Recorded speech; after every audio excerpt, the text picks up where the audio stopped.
let me bring up our next panelist, representing commercial airlines.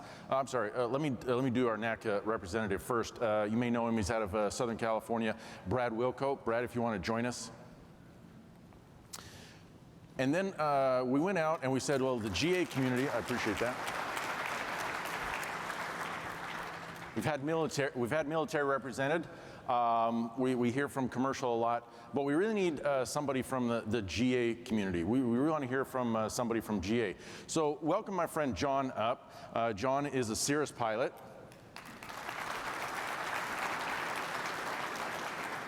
And we've been doing a lot of outreach and things with them, and appreciate you being here, John.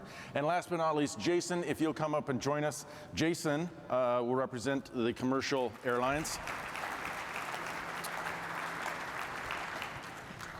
And gentlemen, so I'm curious, Brad, well, let's start with you because I believe your position is also somewhat new, is it not? Yeah, so hi everybody, good to see everybody. It's been a 3-year lapse. It is so great to be back with all of you.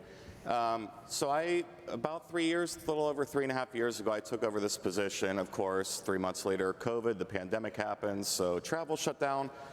So it's good to actually meet a lot of you that I've been talking to and working with face to face. It's very, very good to see everybody again.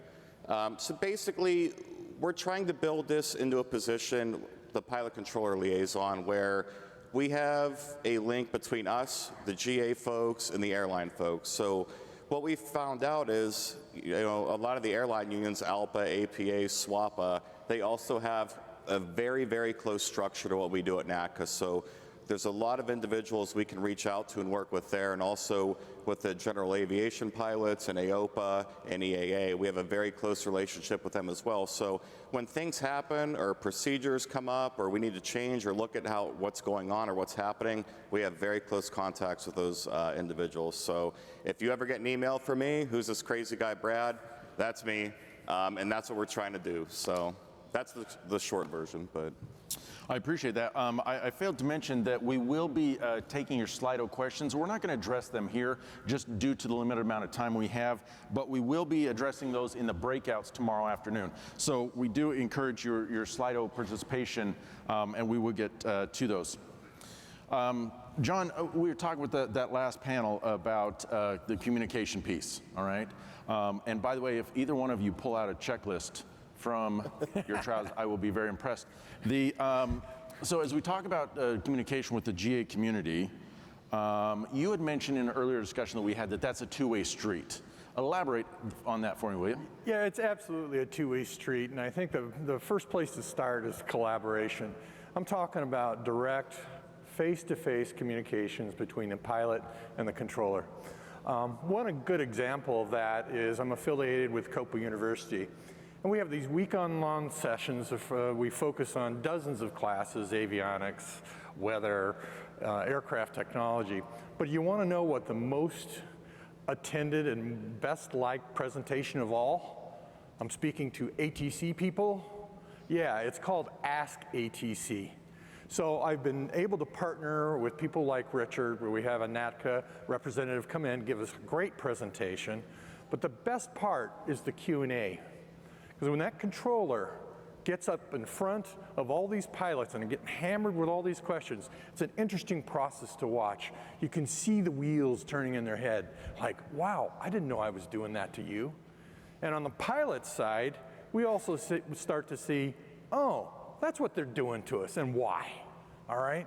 So that kind of communications is priceless. So I would like to encourage anybody who ever gets the opportunity to go out to some local pilot association or whatever in your community and talk with pilots one-on-one. I'm sure you'll have a very fulfilling experience. So take advantage of that opportunity. And I think, Jason, maybe even in the commercial world, you have lots of opportunities for collaboration also. Sure. So on the air carrier side, we've taken a lot of effort over the last few years to establish open lines of communication directly with facilities, from pilots directly to controllers. So whether that's with the facility representatives or Article 114 reps, LSCs, we want that open line of communication so as issues arise, we can solve those on a very localized and an easy way. So 2 quick examples come to mind about some of our collaboration opportunities. I received a phone call about 3 years ago from the Article 114 rep at SCT down in SoCal. And he called me up and said, hey, an airplane turned off a departure procedure and caused a traffic conflict. And we've seen this a few times now. What's going on? Like, how can we understand this? And so we dug in and realized between some procedure design and some ERAM limitations that maybe this wasn't the right clearance for this departure. This departure was only used when military airspace is active. It happens very infrequently, maybe 10 days out of the year. And so we started the process and opened that dialogue of how can we change this procedure so that pilots don't have these types of deviations. And so sometimes these processes take a long time. And so we're in the process of redesigning that departure. But sometimes things are really quick, and especially directly with air carriers. We have the ability to, in some cases, add information and guidance to our flight crews within hours to put on their flight plans and their flight releases. Another example that comes to mind is actually here in Las Vegas. As a result of a runway safety meeting, we determined a large uptick in runway incursions at the approach end of runway 1 left and 8 left. And we determined there was an opportunity for enhanced charting. And so we collaborated with the facility, Jeppesen, and the other carriers to add an inset with a much larger scale that shows pilots where the taxiways are, where the hold short lines are, to enhance situational awareness. So through this collaboration effort, we can make major improvements in the NAS, even on a local level. It just surprised me to hear you say that can be done within hours in certain cases. To communicate with all the flight crews. Absolutely, yeah. If there's a real timely issue, we have the ability to put that guidance out to our crews. Fantastic, I appreciate that. Brad, I know you worked with Jason. You were able to put us in touch with him. What successes or impact have you seen through you and your committee's work, reference the interaction with pilots?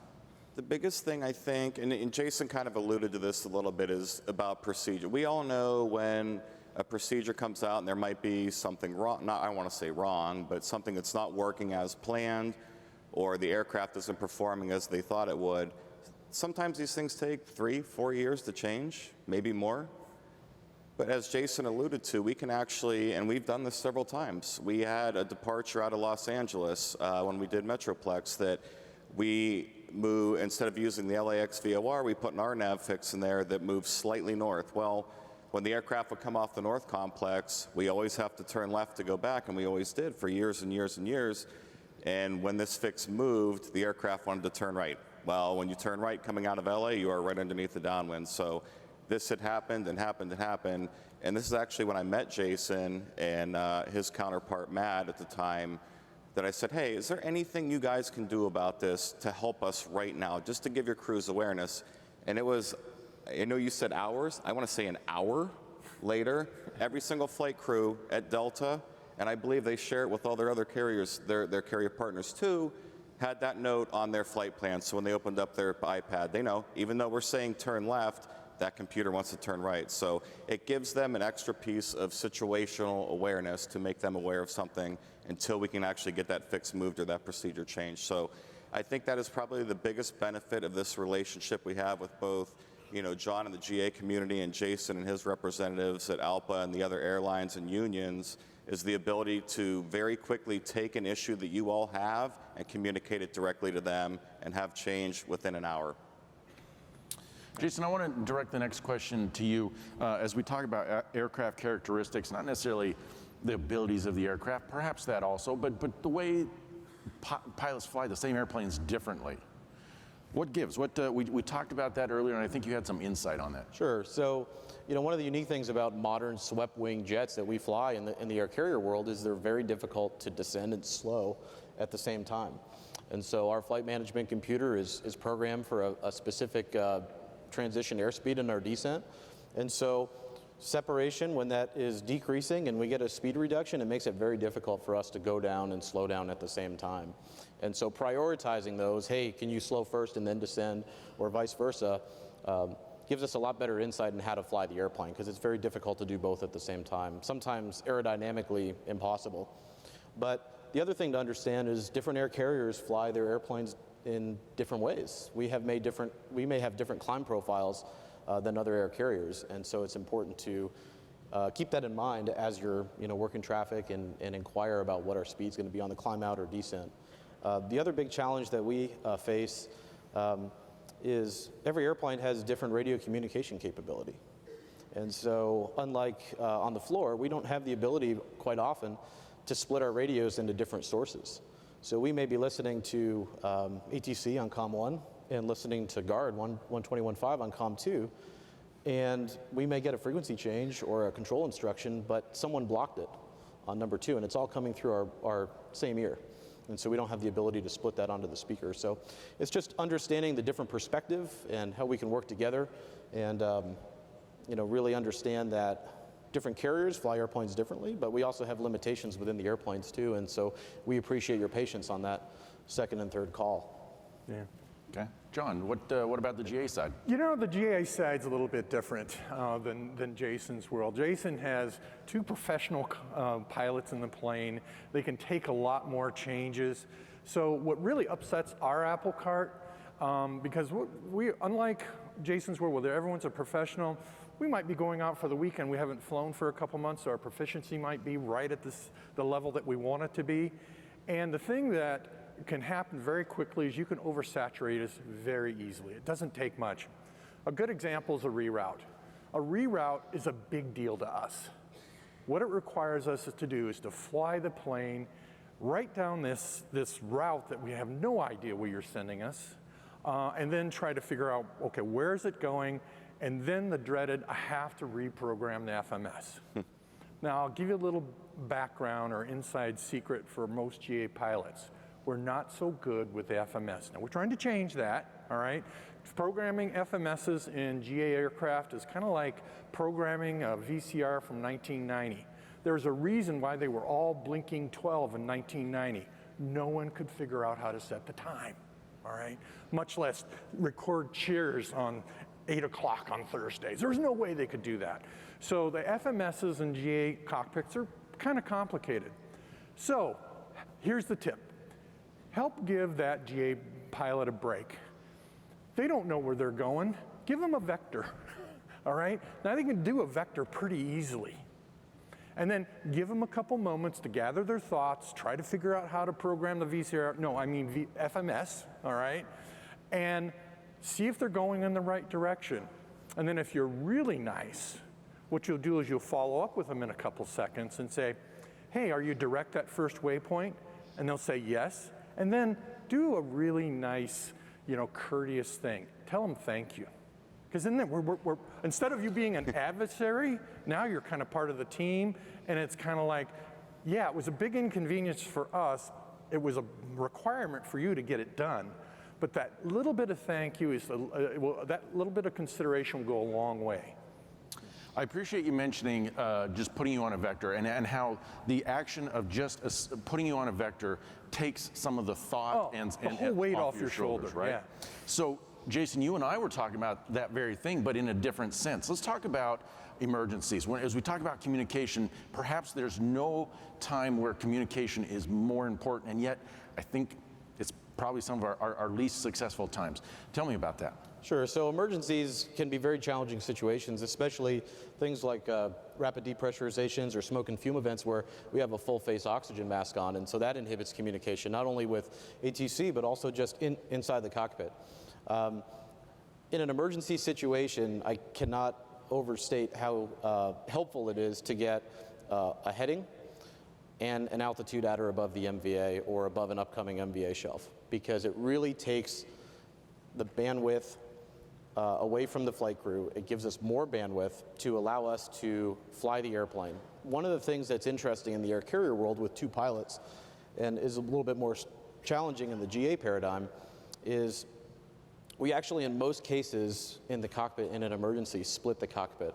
And that allows one pilot to fly the airplane and communicate with ATC, while the other pilot is handling the emergency or abnormal checklist and communicating with dispatch and maintenance control, coordinating with our flight attendants, advising our passengers.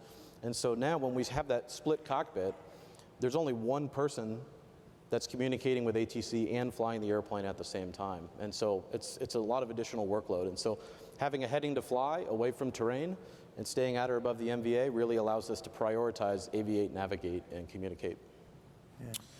Jason, I know that you're very familiar with the .65. You're a pilot, but you are normally you're well versed in the .65, which makes me question your social life. But I want to capitalize on that for just a second, because you and I had this discussion as we talk about paragraph 10-2 and communication during emergencies. Do we tend to under-communicate, over-communicate? Speak to me about that, will you? Yeah, so as I mentioned, when we split the cockpit, one pilot is flying the airplane and communicating with ATC, and so that's a lot of workload for us. And so one of the challenges that we face is the proverbial state fuel on board in minutes and souls on board. Yep. And that question can sometimes be asked a little too early in the emergency, because we're just so focused on flying the airplane and anticipating a safe outcome. And so if at all possible, I know that information has to be conveyed at some point, but once we're ready to begin inbound on the approach, may be a more appropriate time to ask that question. Sometimes we struggle where that information doesn't get passed along to the next facility. And so those are some of the challenges that we face, because it's a distraction as we fly the aircraft. So there are conflicting priorities between asking for souls on board and fuel remaining, but we would ask that if you can delay the question as late as possible until it's actually needed as we proceed inbound to the airport, it really helps us reduce our workload. Yeah. John, very briefly on the GA Yeah, and if side. I can add to that too, in Jason's world, he has a split cockpit. I've got me. And I'd like to share with you a little bit behind the scenes example. I actually had an emergency in the air. 18,000, flight level 180. Actually, it was 17,000 because we were eastbound. And I had a power plant problem. Thank you, Minneapolis Center. You saved my life and my wife. Very, very kind of you to do that. Much appreciated. Let me tell you what it's like to be that pilot. There's a certain physiology or brain makeup, I don't know what it is. Brain people are smarter than I on that subject. But what you get into is this tunnel vision. You're working the problem. That's it. There's no other things going on. Some people call it lizard brain. And it's real nice to hear controllers use the 7 magic words. It starts with what? I'm going to let you think about it for a second, what those words could be. Let me tell you, it's not how many souls and what's your fuel on board. I mean, if I went to any one of you right now and asked you how many gallons when you're in your car, you'd have no idea. And so I want to first thank Minneapolis Center for allowing me to be here today to talk with you. Thank you, thank you, thank you. I have a present for you if I can find that controller. Keep in mind that when you're talking with that guy who's in that emergency situation, just, help as much as you can, but don't give them too much help. So, Richard, did you want to finish this up, or?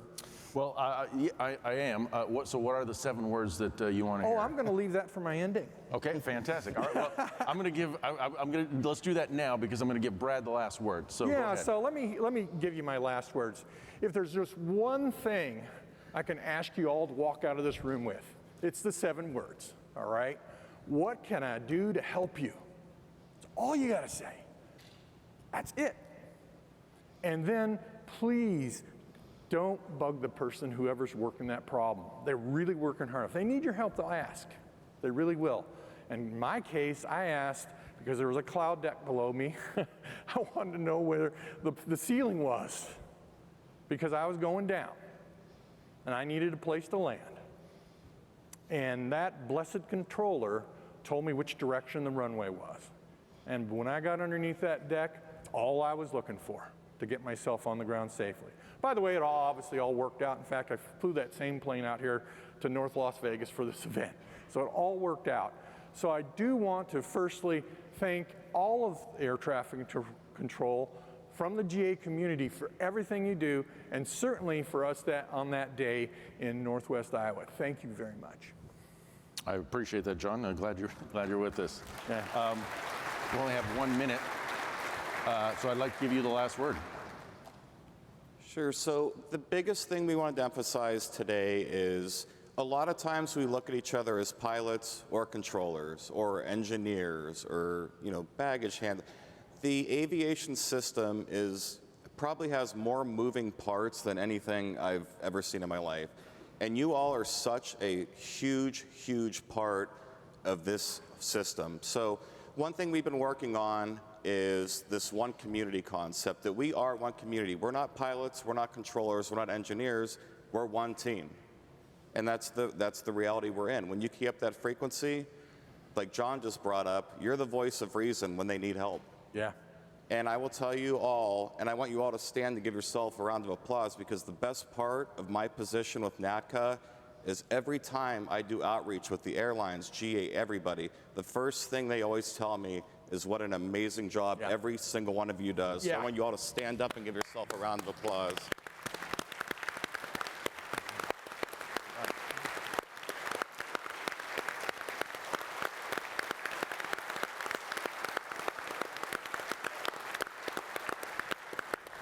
Thank you for indulging us on that. I'll excuse this panel. I appreciate it, gentlemen. You can depart this way.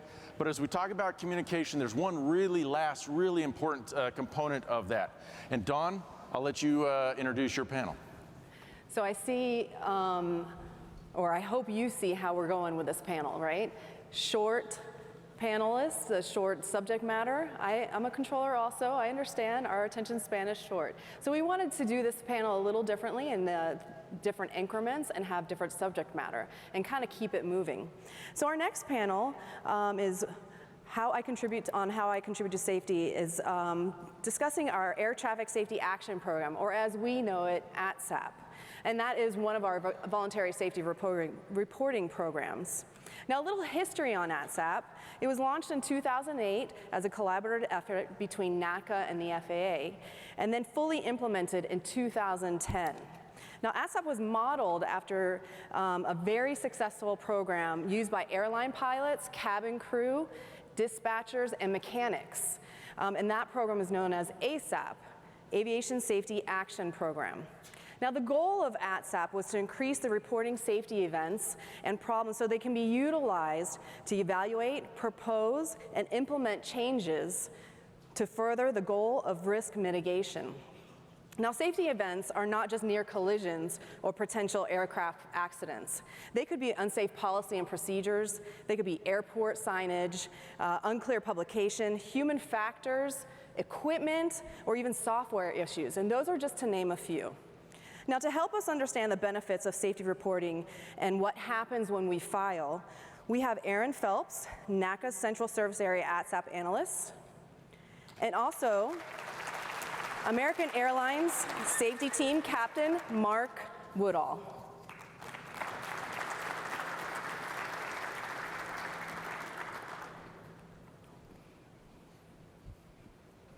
All right, now in order to talk about this program, I have to use a lot of acronyms.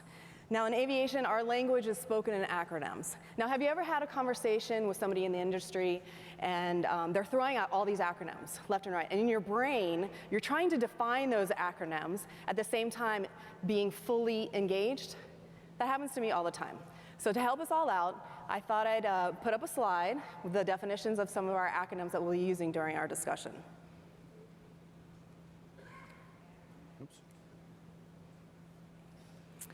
All right, so for Aaron, we'll start with you. Some controllers feel like their ATSAP reports don't matter. They don't see the results right away, if at all, and probably not as fast as they expect any results. So what would you say are the reasons controllers should file their ATSAP reports? You should file your ATSAP reports because they matter. The data and what you're sharing matters. As controllers, you're really the gatekeeper to the NAS. So when you're filing your ATSAP reports into what our agency considers the primary means of reporting into ATSAP, you're giving the data to somebody for discussion. Ways that is used is a lot of times the ERC may want more information. Maybe you had a weather event and you're telling me your frequency at a specific transmitter isn't working. Somebody on the ERC will reach out and clarify which specific frequency, because we really want to be detailed in our trend tracking and make sure we're tracking it to the accurate frequency. That can also look like an info share back to your facility. That would go back to your ATM generally and your NATCA FAC rep. We want to share your information, but we want to get your permission. So we have a good conversation about, sometimes a conversation or exchange messages to say, can we share this? It's redacted, it's de-identified. And that will go back to the facility level. And then the facility will interact with the ERC, and then the message eventually should make its way back to you to close that loop and tell you what's happened. Additionally, we use CISP, which has been touched on by Jason, and the CISP sharing program is important because when you talk about a call sign or an airline, if we have an agreement, we can share that to the airline, and that's what I do to make sure that they know about it. In the best scenarios, the airline is sharing something back to us, and we're seeing both sides of the picture and really being able to see what was happening to everyone during that situation. And to be detailed, it's not just our side if you're in radar, it's not just the local controller. If you witness any type of event, whether it's systemic or an incident, it's important for every person that was there to share their information and tell us what you saw in detail. So that would be the CISP sharing. ATSAP information also contributes and is the ATO's top 5 safety issues. We also see that follow into recurrent training, where we're determining what do the controllers need? What do you need a refresher on? What do we need a reminder on? And what has changed? That's driven by ATSAP data. So it's really, if you are listening, you're hearing me say all of this is driven by you and what you know about what's happening in the field. We also go to data requests, which was touched on with the airspace. Increasingly important because procedures are changing. You're having LOAs, the controller work groups are looking for information. So this is also when we're implementing new technologies and equipment. They're coming to ATSAP and saying, hey, what have you been hearing about this? ATSAP wants to tell them this is what the field is saying. Again, from what I've heard is it's the primary means of reporting. So tell ATSAP, because ATSAP, when it's requested and approved, can share the data with the work groups. Additionally, I would say corrective action requests are a national ability to mitigate safety issues, and I think I covered a lot of the ways we use the data. Yeah, so I'll touch a little bit on the data requests. We do get recurring data requests, so like construction at airports, wrong surface events, things like that. Those are recurring data requests that we process and get out to the requesters. But we also have data requests that are not recurring, that are just a one-time. And that could be airspace changes or something to that effect. So data requests are coming from those ATSAP reports. That's the information that we use when people are requesting data requests. And touching a little bit on the CISP, you did mention CISP. Now, I do the CISP side. It's a very difficult acronym to say, very fast. And on the CISP side, I see a lot of pilot reports. I review all these de-identified pilot reports. And it's really interesting to try to match them with the ATSAP reports because you get to see both sides of the story. So if something has gone on or something happens, it's really important to the CISP side and to the airline side to get a matching report. Because once I get a matching report, I do send it back to that airline so they can review that also. And maybe it's something on their side or maybe it's something on our side. But that's how we mend all that information, right? So we talked about CARs, corrective action requests. That is also data-driven. And I really can't emphasize that enough. When you file the ATSAP, all of that, just taking the time to file it, all of that is driven towards all of these different entities. Now for Mark, thank you for joining us. You are part of the American Airlines safety team. There seems to be a mentality amongst controllers to not report because they might get maybe a pilot in trouble or something like that.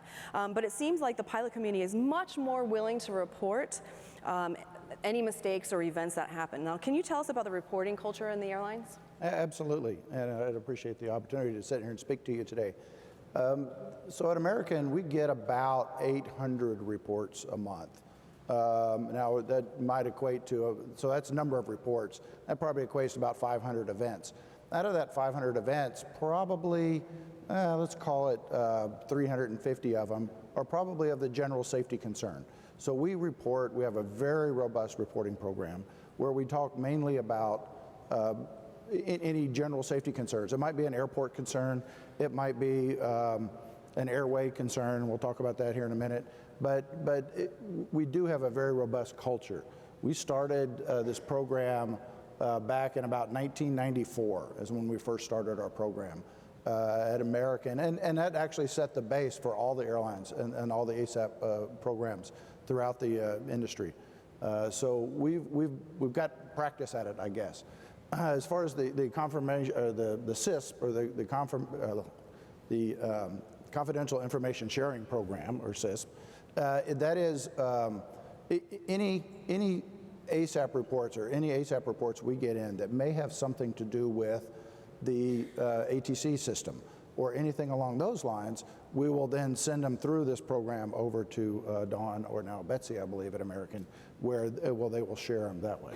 So that's kind of how that whole process works. But we do have a very robust reporting culture here at American. Now, what are some of the things that pilots report versus what controllers report? Because you do see some of them matching in. True. So that other 150 or so that I was talking about are those potential pilot deviations. It might be an altitude deviation, might be a heading deviation, it might be a speed deviation, it might be a confusion in a clearance, things along those lines. So that's a lot of the same kind of ideas that we do share between the two of us. Is, and as you said, there are always two sides to every story. Definitely. And so it's very important to understand what the pilot was seeing, and at the same time understanding what the controller was seeing. And we see this quite a bit. That usually it's a communication. Here we go, that communication word again. But a lot of times that's what we're using is there's just a communication problem about what was the clearance, what really was supposed to happen there. Yeah, and we have had times where we have looked at the replay. We've gotten both sides of the story, and they're opposite. And we've looked at the replay, and then it falls a little bit in the middle, because what's happening on the flight deck, you guys are busy and things are going on, things are happening, and then what's happening with the controller. And there's sometimes as a time lapse where we think we're super busy or you guys think you're super busy, and we listen to the replay and it's not exactly how everybody recalls it. So it's a really interesting way to come back together and see what's actually the big picture is. Now, Mark, what kind of changes are made at the airlines based on ASAP reports, and what you have learned from CISP? Well, so one of the things we do is every single one of the CISP reports that come into American, our ERC team looks at them. And we review them to decide if it's something like a similar sounding call sign or something that may have affected one of our airplanes, but the crews may not have actually known it. Then we'll kind of go, okay, thank you very much for that report. We'll file it away. But sometimes we see some of those reports that are very important for us to see, for us to reach back to the crew and go, hey, can we get your idea about what happened on that particular report? We should never think that we're trying to get the pilots in trouble. Remember, everything that we do is de-identified anyway. But we're about trying to make the national airspace system the safest we can. One of the issues that we had here not too terribly long ago was a crew that was coming into Memphis. And they got vectored off the airway, or the arrival, I'm sorry. And as they were vectored off the arrival, eventually the controller said, okay, I've got my required spacing. I'm going to clear you direct to the Blues intersection, which you can see right there on the arrival. Well, as the crew was going through their FMS and getting it all set up for the approach, because they thought they were going to go get vectored directly into the approach, they went to this Blues intersection. So as you can see, there was a big confusion part right there. So this one went through ASAP process. We talked to the ATC controllers, and we eventually got it renamed to a different intersection there. And it's those kind of things that we see as we come through the process of reporting. And it's not to get somebody in trouble, it's to make the national airspace system much safer. Now, every month, ATSAP puts out safe sheets. They're ATSAP based and they're CISP based. Mm-hmm. Do the airlines utilize those at all? So one of the pillars of the SMS system is publications, safety publications. And we do have a safety publication that comes out. And in that safety publication, we do take those CISP safe sheets and ATSAP safe sheets, and we publish them there for all the airlines, for all the pilots to read as they go through that. So yeah, that information is getting out not just to y'all, but it's also getting out to our folks as well.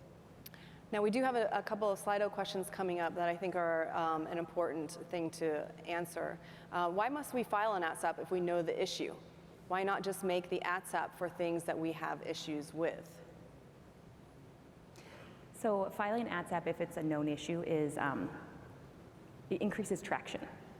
If you file it once and maybe there's been a delay and then the question becomes, well, is it still happening? So it's really up to the workforce to continue to tell us it's still happening. This is still an issue. Additionally, across the service areas, the analysts send you messages to tell you about the closure of your report. Sometimes it's, hey, thanks for reporting. Other times it's a little more detailed. You can reply back to that and tell us if you have a thought about that message, and then we will bring it back to the ERC. So really it's just, don't stop reporting. Your voice matters, and as we discussed, the reports have significant importance. Yeah, I would say something, if you don't mind. It's kind of the squeaky wheel part, right? The squeaky wheel gets the oil, and if it's a one-off thing, I'll go, okay, great, thanks, appreciate it. Maybe it was just a one-time deal. But if we get 20 reports about the same thing, then we know, aha, something's up there, and we'll look into that. Yeah. And then also to add with that, with the squeaky wheel, is details. Date, time, call signs, tell us the details. That helps us get the replays. It helps us dive a little bit farther, and the ERC can get into what you're talking about. If it's just, today was awful, we had weather again, and we didn't have X, we needed the safety data is what they consider it. So the details are exceptional. This was a great one. What are some of the best practices you've seen some facilities utilize to maximize reporting?